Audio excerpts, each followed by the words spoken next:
साथ है, साथ है। सोनम बाजू हम तुम्हारे साथ है, साथ है। सोनम बाजू को जय हिंद, जय हिंद, जय हिंद। सोनम बाजू को जय हिंद, जय हिंद, जय हिंद। सोनम बाजू का स्वागत है, स्वागत है, स्वागत है। सोनम बाजू आगे बढ़ो, हम तुम्हारे साथ हैं। सोनम बाजू आगे बढ़ो, हम तुम्हारे साथ हैं। सोनम बाजू आगे बढ़ो, हम तुम्हारे साथ हैं। सोनम बाजू को जय हिंद। कोई ना डाले,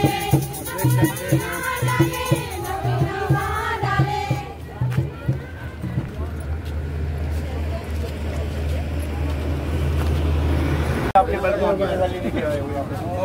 बहुत धन्यवाद। ना वैसे ही बोलेंगे, जोर से बोलते हैं। बच्चे भी थे ना? हाँ, बच्चे भी आ जाओ, कॉलेज के यूनिवर्सिटी के आ रहे हैं बाहर आ जाओ सारे। मेरी टोपी ठीक है जी? बहुत बढ़िया। आप खड़े जाओ साथ ऊपर। हाँ बस नहीं नहीं पक्का इस पे 8 आदमी बैठ के पास किया है।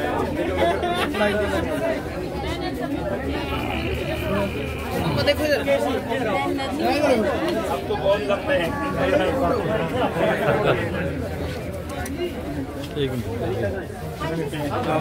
चलो बैठो, अब दो इंटरेक्शन लेंगे फोटो। कॉलेज के स्टूडेंट्स हैं ना? हाँ आ रहे सब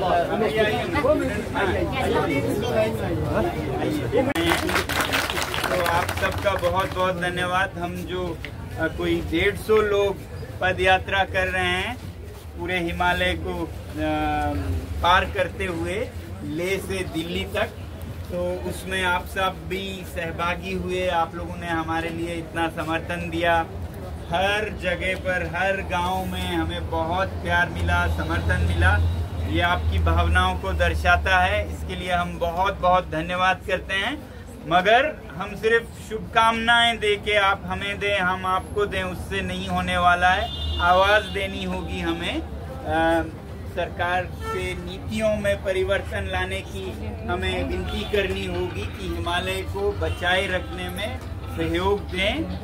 लोगों में अगर इस बात की जागरूकता हो तो सरकार भी ज़रूर सुनेगी, ताकि यहाँ हिमालय में ऐसा कुछ नहीं हो कि कोई तो मुनाफा कमाए और फिर यहाँ के लोगों को, यहाँ के बच्चों को पीढ़ियों तक भुगतना पड़े उसका खामियाजा। तो इसमें आप भी अपने आप को जागृत कीजिए और ऐसे सभी जो आंदोलन हैं या फिर दल हैं, राजनीतिक भी क्यों ना हो, जो पर्यावरण का संरक्षित करती हो उनका आप समर्थन करें। तो देखते ही देखते सारे राजनीतिक दल पर्यावरण के गुण गाने लगेंगे। ये आप लोगों में जागरूकता होनी चाहिए। आप सिर्फ सड़क और बिजली बोलें तो वो फिर सड़क और बिजली तो देंगे, मगर आपकी धरती खत्म हो चुकी होगी। तो ठीक है, विकास भी होनी चाहिए, मगर साथ साथ में जिस धरती पर हम हैं उसका भी विनाश ना हो, ऐसी आप आवाज़ ज़रूर कीजिएगा। तो सारे नेताओं के, सारे दलों के देखने के तरीके बदलेंगे आपकी आवाज़ को सुनकर। तो इस हिमालय को आप यहाँ बचाए रखिए, हम लद्दाख में और मिल के हम आवाज़ देंगे सरकार से भी। बहुत बहुत आगे बढ़ो, हम तुम्हारे साथ हैं। सोनम बाजू आगे बढ़ो, हम तुम्हारे साथ हैं। बताइए, बोलो। नमस्कार सर। हाँ जी नमस्कार जी। मैं प्रधान रवि चंदेल, हाँ डिस्ट्रिक्ट प्रेसिडेंट पूर्व सैनिक विभाग। ठीक है। मैं पर्यावरण के बारे में आपके बस कुछ अपनी बातें रखना चाहता हूँ। ये जो NHAI वालों ने 4 लेन बनाई, हाँ इसकी वजह से हमारा बड़ा नुकसान हुआ। नंबर 1, अवैध कटिंग करके लोगों के घर गिर गए, और जो 4 लेन के नीचे जो जमीन बची हमारी, अच्छा, उसके लिए कोई रास्ता नहीं छोड़ रहे हैं। और इस 4 लेन की वजह से हमारे लास्ट ईयर डिजास्टर के वक्त बड़ा भारी नुकसान हुआ।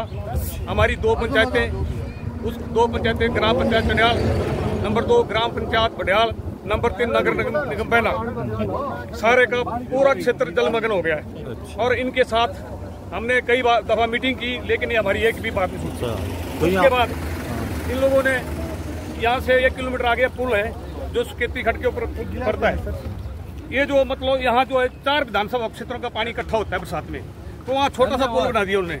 पुल के साथ साथ एक नाला आता है, बड़ाल नाला, उसके साथ अवैध डंपिंग कर दिया लोगों ने।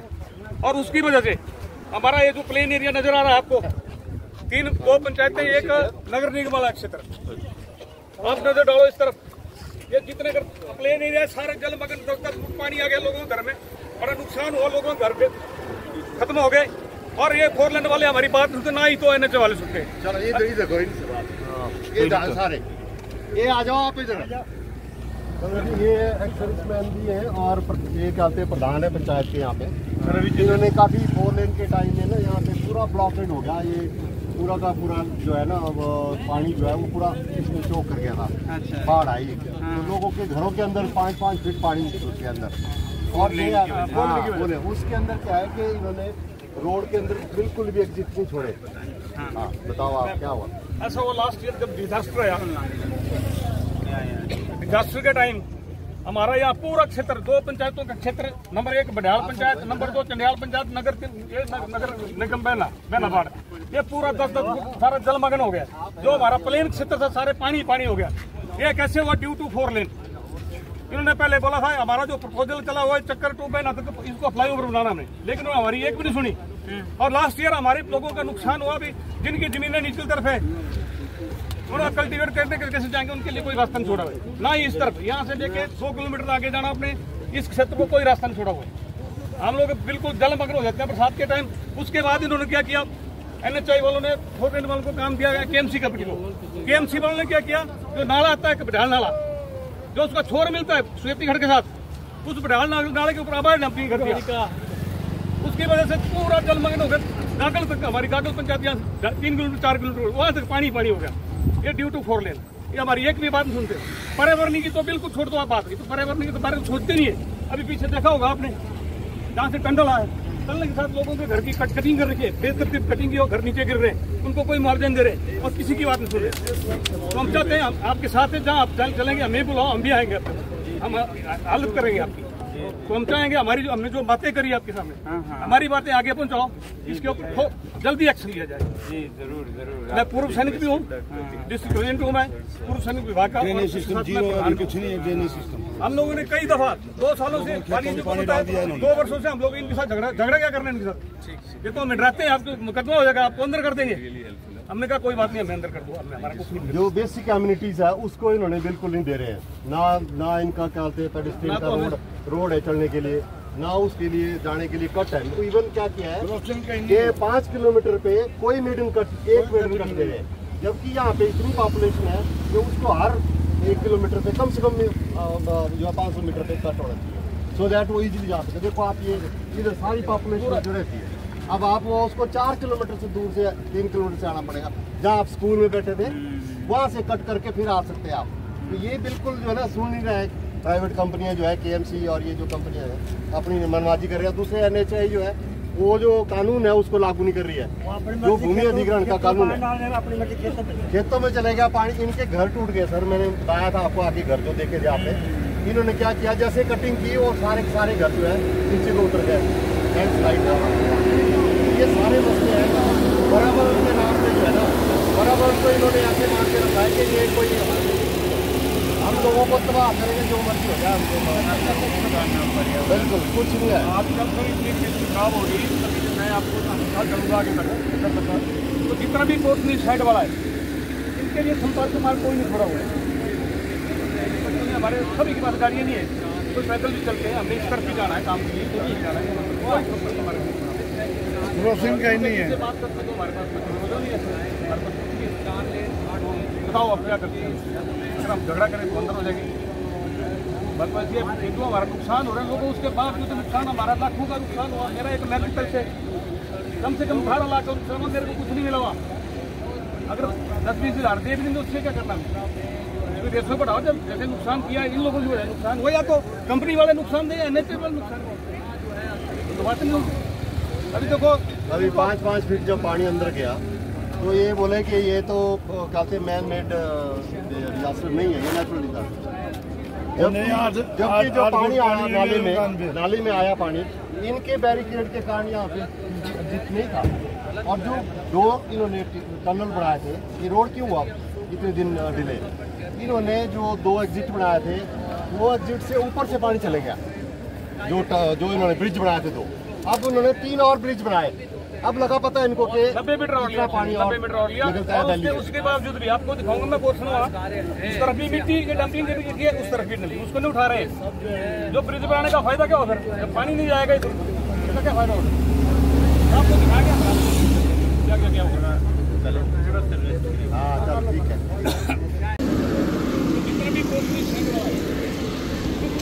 अर्बन एरिया के लोग ये समझते हैं कि विकास का नाम जो है 4 लेन, 6 लेन या 8 लेन की सड़क है। तो ये एक मिथ है कि 4 लेन, 8 लेन की सड़क ही खाली जो है विकास का परिचायक है। उस 4 लेन, 8 लेन की सड़क के जद में जो भूमि जो है लोगों की आ रही है, और जो 4-4, 6-6 किलोमीटर के बाद जो कट हैं जो यू टर्न लेने के लिए, जिससे कि बहुत बड़ी मात्रा में, जो आप सोचिए कि कितनी बड़ी मात्रा में जो है पेट्रोल और डीजल बर्बाद हो रहा है। पेट्रोल डीजल बर्बाद होने के साथ साथ कितना जो है अतिरिक्त धुआं जो है इस पूरे वातावरण में जा रहा है, जो इस वातावरण को दूषित कर रहा है। तो दोस्तों, जो शहरों में, अर्बन एरिया में रहने वाले लोग जो है अच्छी सड़कें, चौड़ी चौड़ी सड़कों को ही विकास का मानक मान लेती हैं। ये बिल्कुल गलत कॉन्सेप्ट है, बिल्कुल गलत जो है मतलब विचारधारा है। विकास जिसे भी हम सो कॉल्ड विकास या डेवलपमेंट कहते हैं, उससे जो यदि लोगों का जो है यदि भला नहीं होता, लोग उसमें उजड़ते हैं, लोग उसमें विस्थापित होते हैं और लोगों की बातों को सुना नहीं जाता है, उनके जो विकास कार्य हैं, जिसे हम विकास कार्य मानते हैं, एक्चुअली ये सब जो है इन्हीं जो है 4 लेन, 6 लेन के ऊपर चल करके सारी शहर के से टूरिज्म तो ज़रूर आता है, पैसा तो ज़रूर आता है, मगर उस पैसे के साथ साथ बहुत सारी समस्याएं आती हैं। कूड़ा आता है, कचरा आता है, लोग जो है कहते हैं रिस्पॉन्सिबल टूरिस्ट नहीं है, एक जो है रिस्पॉन्सिबल टूरिस्ट की तरह बिहेव नहीं करते। पूरे हिमालयन रीजन को जो है प्लास्टिक कचरे से जो है भर दिया है। जगह जगह पर जो है आपको इस रीजन में जो है शराब की जो है टूटी हुई बोतलें और पानी की बोतलें जो है मिलेगी। मैंने आपको पहले भी बताया था कि हम दुनिया में नंबर 1 जो है प्लास्टिक पोल्यूशन के कंट्रीब्यूटर बन गए हैं, और ये भारत के लिए बिल्कुल भी गर्व का विषय नहीं है। हम इससे पहले जो है दुनिया की सबसे बड़ी आबादी वाले देश बन गए, वो भी कोई हमारे लिए गर्व की बात नहीं है, क्योंकि इतनी बड़ी आबादी के लिए रोजगार के अवसर नहीं है, रोजगार के अवसर घट रहे हैं, रोजगार के अवसर घट रहे हैं। और जिस तरह से जो है ये जल, जंगल, जमीन के साथ जो है हमारा जो इंसानी संतुलन जो है बिगड़ रहा है, और विकास के नाम पर जो कुछ भी हो रहा है वो सब जो है महानगरों के लिए हो रहा है। वो जितने भी मेट्रोपॉलिटन सिटी हैं उनके लिए जो है ये जो है मतलब विकास का मॉडल है, और ये जो है यहाँ के स्थानीय लोगों से उनकी जो भूमि संपत्ति को छीन करके जो चीज़ें बनाई जा रही हैं, उससे जो स्थानीय लोग जो है कम जो है लाभान्वित हो रहे हैं, और पूंजीपति लोग जो है कंपनी, ठेकेदार, सिविल कॉन्ट्रैक्टर से जुड़े लोग जो है ज़्यादा लाभान्वित हो रहे हैं। तो ये जो विकास का मॉडल है वो कहीं ना कहीं जो हमें जो गलत दिशा में लेकर के जा रहा है। आज जैसे सोनम वांगचुक सर यहाँ पे खड़े हैं, तो बहुत सारे आसपास के स्थानीय निवासी जो है उनसे अपनी समस्याओं का जो है की बात कर रहे हैं कि क्या क्या समस्याएं आ रहे हैं। तो दोस्तों, एक बार सोचिए कि यदि आप विकास का मतलब यदि 4 लेन, 6 लेन, 8 लेन की सड़क को मान रहे हैं, तो ये आपकी बहुत बड़ी गलतफहमी है। 4, 6, 8 लेन की सड़क जो है वो एक्चुअल विकास नहीं है। उसके साथ साथ जो है बहुत सारी जो है शहर की समस्याएं उन्हीं सड़कों पर चल करके जो है इन पहाड़ों में, हिमालयों में जो है शहर की सारी गंदगियां जो है आ रही हैं।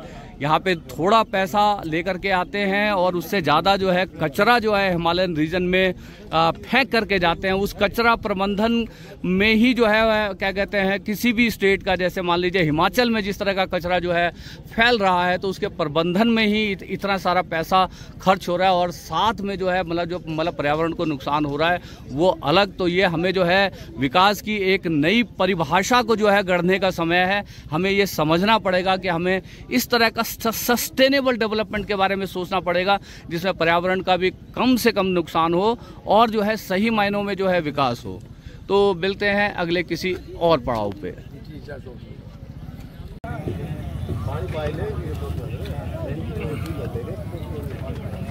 एक फोटो पहले लेना है, जो फुटपाथ बनाया है ना, उसका भी कितना डिस्टेंस है, उस पर स्कूटर भी चलेगा, ट्रैक्टर भी चलेगा, लोग ऑन फुट भी चलेंगे।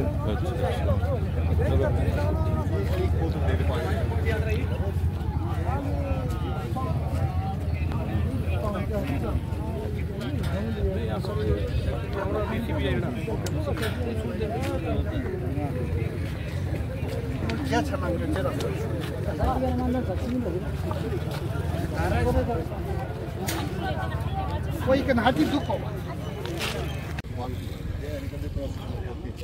ये भैया तेरे पास पर से भी लाई दे तो टन ले आएगा ज्यादा बैंक में जाना हो चार जगह लगा के फिर मोहम्मद आगे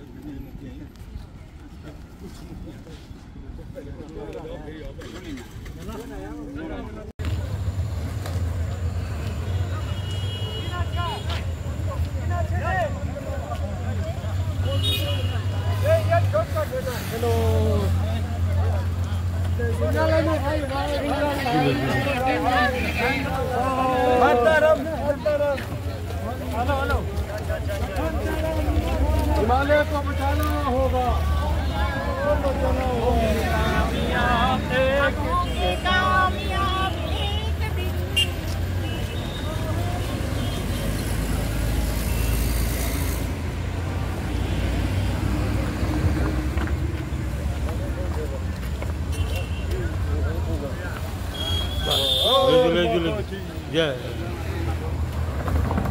झूले झूले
हरे कृष्णा दोस्तों, एक बार दोबारा से अपने चैनल चलते चलते पे आप सभी का हार्दिक अभिनंदन और आभार व्यक्त करता हूं अपने सभी दर्शकों के प्रति। मैं हूं आपका होस्ट और दोस्त सुभाष चंद्र झा, और जैसा कि हमारे सभी दर्शकों से मेरा वादा था कि चलते चलते मैं कुछ जो है नया पर्सनैलिटी से, नया व्यक्तित्व से आपको मिलवाएंगे। तो एक बार जिक्र भी किया था कि 2 साइकिलिस्ट से हमने आपको ऑलरेडी मिलवा चुके हैं, सूरज और सोनू राज से।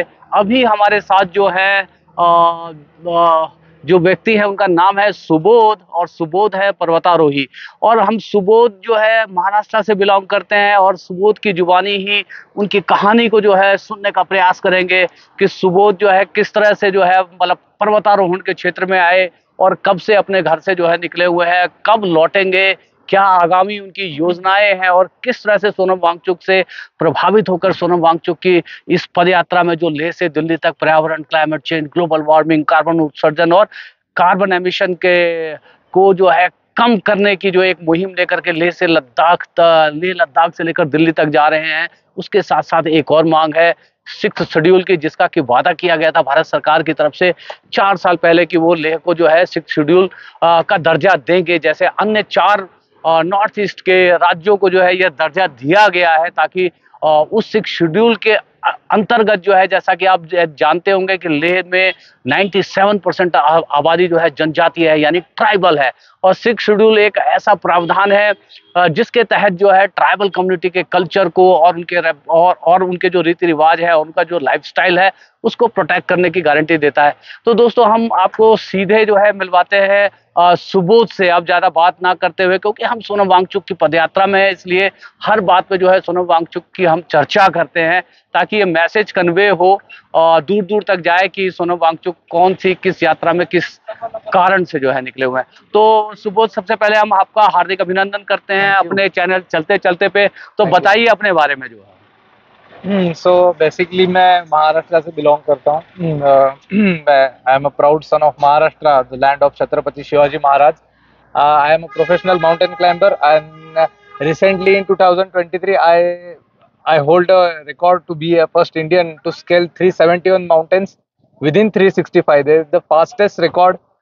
So again I am traveling from last 700 days. मैं 700 दिनों से ज्यादा ट्रैवल कर रहा हूँ। अभी साइकिल से मैंने 25,000 से ज्यादा साइकिलिंग कर चुका हूँ, किलोमीटर से ज्यादा। उसमें मैंने 19,000 इन सिंगल स्टेट में कवर किया था। अगर मैंने 19,000 से ज्यादा अगर करता कवर तो मैं उसमें भी मेरा रिकॉर्ड बनता कि मैं फर्स्ट इंडियन बनता जिसने सिंगल स्टेट में 19,000 से ज्यादा किलोमीटर साइकिलिंग की, क्योंकि पहले किसी ने कर रखा है ये रिकॉर्ड। तो मैं मुझे वो ब्रेक करना था, लेकिन अनफॉर्चुनेटली नहीं हुआ। 19,000 किलोमीटर मैंने डन करके महाराष्ट्र से निकला था, रायगढ़ फोर्ट से लद्दाख तक का मैंने सफर तय किया 40 दिनों में।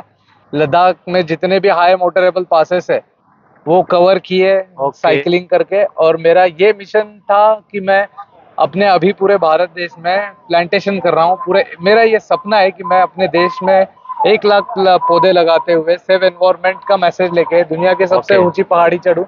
और साथ साथ में ही अपने इंडिया में 28 स्टेट्स है और 28 स्टेट्स में हर स्टेट का एक हाईएस्ट पॉइंट है, तो हर स्टेट का हाईएस्ट पॉइंट क्लाइम कर रहा हूँ। सो ऐसी चल रही है जर्नी। जब मुझे सोनम सर के बारे में पता चला कि क्लाइमेट मार्च निकली है और साथ साथ 6th शेड्यूल का भी जो उनको मांग की है, उन्होंने जो वादे किए थे वो पूरे करने, तो बस मैं जुड़ गया। क्योंकि एज अ माउंटेनियर मुझे ऐसे लगता है कि ये मेरी रिस्पॉन्सिबिलिटी बनती है कि ये इनको सेव करने के लिए आने वाली जनरेशंस को भी हमें पहाड़ दिखाने हैं, ये माउंटेन्स उन्हें भी पता चलनी चाहिए, ना कि बस फोटो में वो देखे। और तो सुबोध, जो आप जो है इस जनरेशन के जो है युवक है, तो आप हम लोग तो यहाँ पर जैसे आप लेह से जो है दिल्ली तक की यात्रा की ओर चल रहे हैं, तो जो अपार्ट फ्रॉम जो पहाड़ियों के अलावा जो है बहुत ज्यादा लोग इस यात्रा में मैदानी क्षेत्रों से नहीं है, खासतौर पे जो है युवा।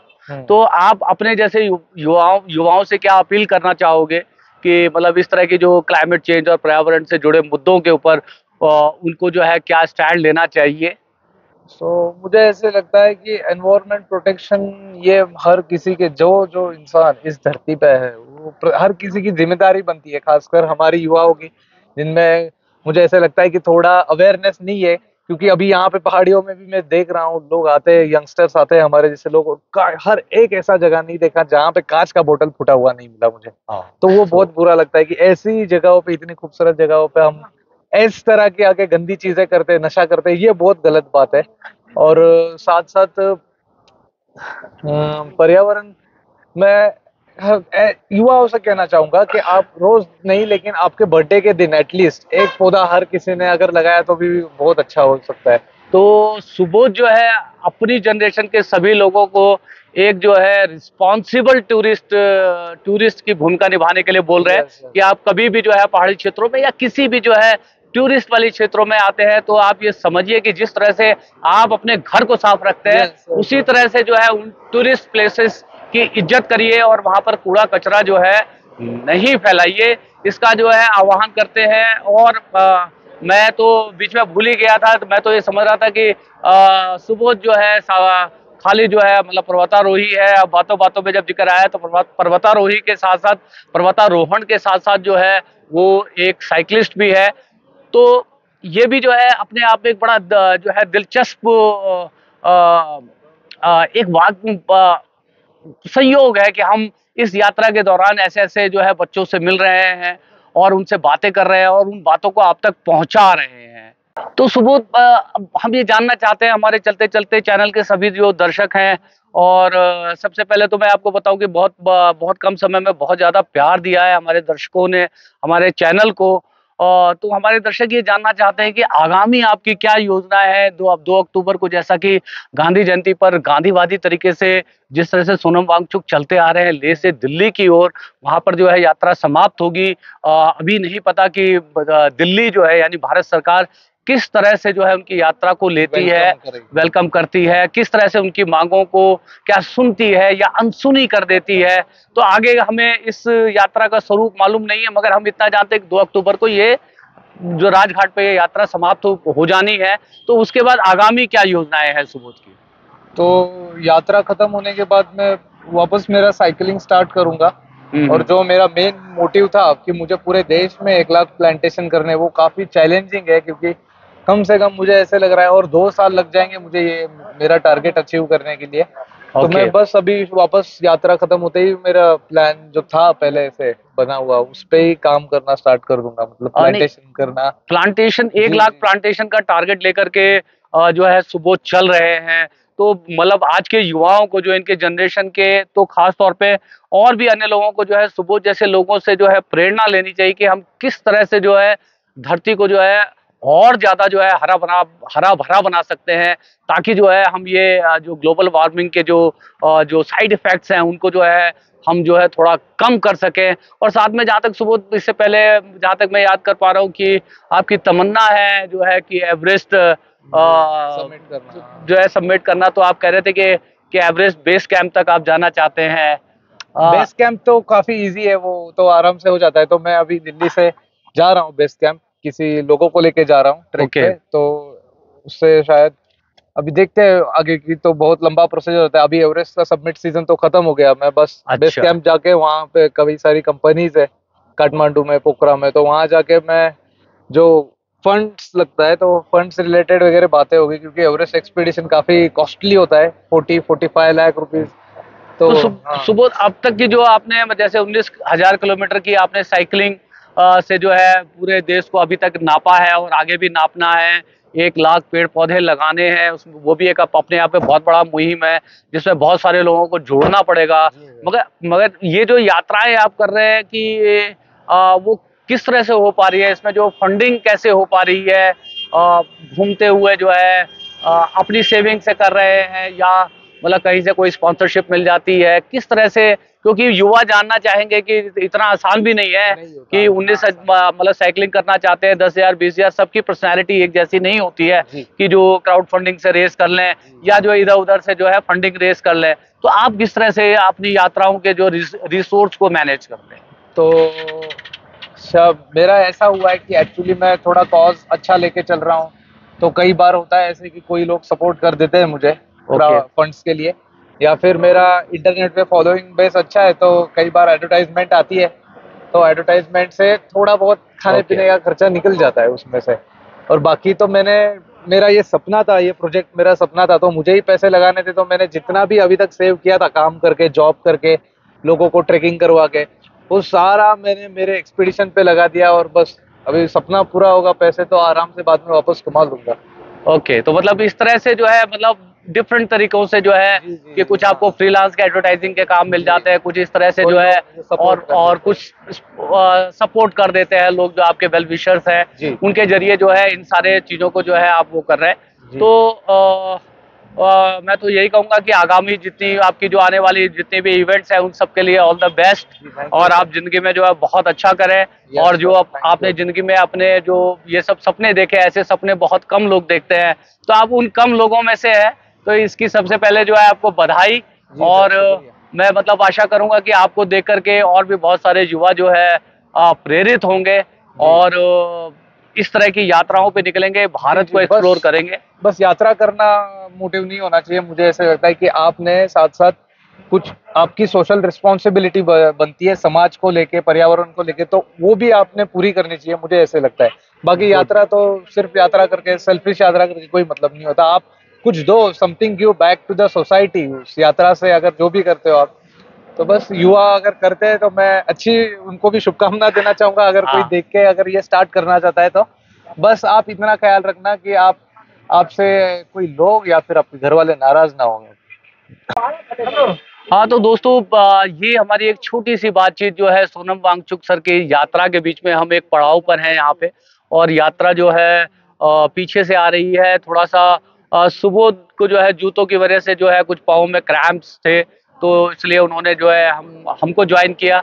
हम लोग तो नहीं चल पा रहे क्योंकि हम गाड़ी से हैं और हमारे पास एक्स्ट्रा ड्राइवर नहीं है, तो इसलिए हमें जो है कभी आगे कभी पीछे जाके इस तरह से हम यात्रा को कवर करते हैं। तो हमें एक बड़ा सुनहरा मौका मिला इस पॉइंट पर। अभी जो है हम लोग मंडी के रास्ते में हैं और यात्रा भी पीछे है, तो हमने कहा कि इस समय का जो है हम सही से सदुपयोग कर लें। और इसी बीच हमें एक मौका मिला कि हम सुबोध से जो है बात कर लेते हैं। तो मुझे पूरी उम्मीद है कि सुबोध से जो हमने बातचीत की वो बहुत इंस्पायरिंग लगी होगी आपको। कहीं ना कहीं कम ही सही कुछ ना कुछ लोगों को तो प्रेरणा जरूर मिलेगी सुबोध जैसे जो है यंग जो है बच्चों से, कि वो भी अपनी लाइफ को जो है इसी तरह से यात्राओं के जरिए एक्सप्लोर करें, भारत और भारत के लोगों को समझने का प्रयास करें, लोगों की सभ्यता, संस्कृति और अपने नेचर, और कैसे हमने अपने प्रकृति के साथ जीवन का संतुलन बना करके चलना है। ये सब जब आप यात्राएं करेंगे तो एज ए टूरिस्ट नहीं जो है एक, जब तक एक अध्यात्म के साथ, एक फिलॉसफी के साथ कि मुझे अपने देश को समझना है, अपने भारत को समझना है, अपने भारत के लोगों को समझना है, इस भावना से जब यात्राएं करेंगे तो आप अपने जीवन में बहुत सारी चीजों को एक्सप्लोर करेंगे और आप तब समझ पाएंगे कि जीवन में जो है यात्राओं का क्या महत्व है। और जीवन एक यात्रा है, उसी यात्रा के नाम पर हमने अपने चैनल का नाम रखा चलते चलते। मैं इस वीडियो को समापन की ओर लेकर के जा रहा हूं और आशा करता हूं कि इस तरह के वीडियोस को आप लाइक करते होंगे और पसंद करते होंगे। और जहां तक मैं समझता हूं कि यदि इस तरह के वीडियोस को आप पसंद करते हैं तो आप हमारे चैनल को यदि अभी तक सब्सक्राइब नहीं किया है तो सब्सक्राइब करें। आपको लगता है कि इस वीडियो के बारे में जो है कुछ बातें की जा सकती हैं तो कमेंट बॉक्स में लिखें। आपको लगे कि ये वीडियो ज़्यादा से ज़्यादा लोगों तक पहुंचना चाहिए तो दोस्तों ज़्यादा से ज़्यादा लोगों तक इसको पहुंचाइए अपने सोशल मीडिया हैंडल के थ्रू। यदि आप इसको पहुंचाते हैं तो सुबोध का मैसेज तो कन्वे होगा ही होगा, साथ में जो है सोनम वांगचुक की जो यात्रा चल रही है लेह से दिल्ली की ओर, पर्यावरण और क्लाइमेट चेंज, ग्लोबल वार्मिंग, इन सब के मुद्दे पर जो हमारी धरती बदल रही है, जिसकी वजह से जो है ऋतुओं का चक्र टूट गया है। कभी फ्लैश फ्लड्स आता है, कभी सूखा पड़ता है, कभी अकाल पड़ता है। जहां बाढ़ नहीं आती थी वहां भी बाढ़ आती है। तो इस मुहिम को आप मजबूती दे सकते हैं इस वीडियो को ज्यादा से ज्यादा लोगों तक जो है शेयर करके। तो दोस्तों इसी के साथ आप सभी से विदा लेता हूं। आज के दिन की शुभकामनाएं। हरे कृष्ण।